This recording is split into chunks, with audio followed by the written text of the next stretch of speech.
আপনারা এখানে লোক নাই 50 জন ফুল দিতে যে যেভাবে ধাক্কাধাক্কি করতেছেন তাতে তো মনে হইতেছে এখানে কয়েক হাজার হাজার লোক শৃঙ্খলা হয়ে চলতে না পারেন তাহলে রাজনীতি না করা আপনাদের ভালো। সংগঠন করলে রাজনীতি করলে শৃঙ্খলা থাকতে আপনাদের দ্বারা মানুষ শিখবে, কর্মীরা শিখবে। আপনারা এখানে লোক নাই 50 জন ফুল দিতে যে যেভাবে ধাক্কাধাক্কি করতেছেন তাতে তো মনে হইতেছে এখানে কয়েক হাজার হাজার লোক। এই কয়েকজন লোক যদি শৃঙ্খলা হয়ে চলতে না পারেন তাহলে রাজনীতি না করা আপনাদের ভালো।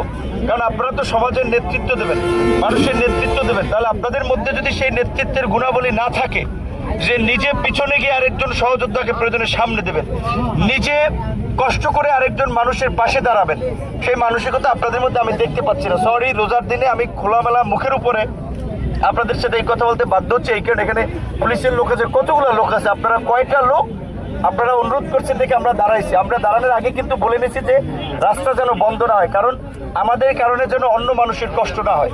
তো সেই ক্ষেত্রে আপনাদের সেই জন্য একটা দায়িত্বশীলতার পরিচয় দিতে হবে।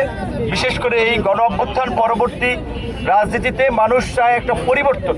যারা নেতৃত্ব দিবে তারা আগের মতো মানুষের উপরে চাপিয়ে দিবে, মানুষের উপরে খবরদারি করবে।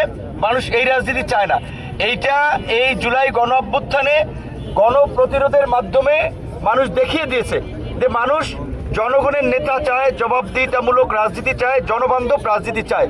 জাতীয় নির্বাচন হয়েছে, আগামীতে স্থানীয় নির্বাচন হবে।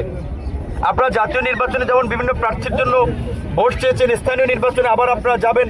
তো এখন জাতীয় নির্বাচনে আপনাদের দল থেকে কেউ এমপি হয়েছে, মন্ত্রী হয়েছে, এবং আপনাদের স্বভাব চরিত্র যদি পরিবর্তন হয় স্থানীয় নির্বাচনে কিন্তু মানুষ আবার সেটা একটা জবাব দেবে।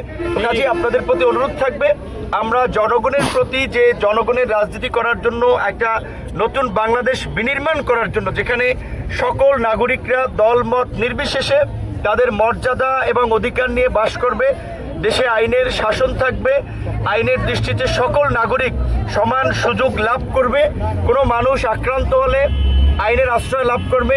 সরকারের যে সামাজিক সুরক্ষামূলক কার্যক্রম, এই যে ঈদের আগে বিজেপি দেওয়া হবে, বয়স্ক ভাতা দেওয়া হয়, বিভিন্ন ধরনের সহযোগিতা, এগুলো আপনারা প্রশাসনকে সহযোগিতা করবেন যেন প্রকৃত ভুক্তভোগী মানুষ পায়।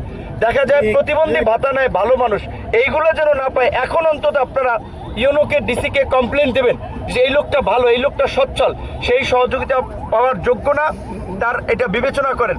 এবং এই সরকারের যে আমরা যেহেতু সরকারের সাথে আছি, কাজেই সরকারের চিন্তাভাবনা হচ্ছে মানুষের জন্য কাজ করে মানুষের মন জয় করা, মানুষের সমর্থন ধরে রাখা।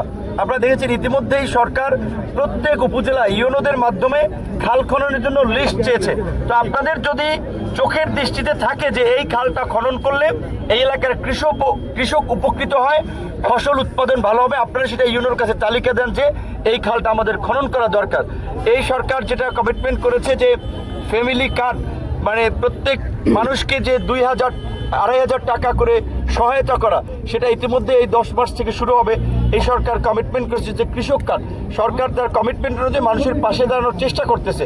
সুতরাং আপনাদের আচরণ সেই রকম হতে হবে।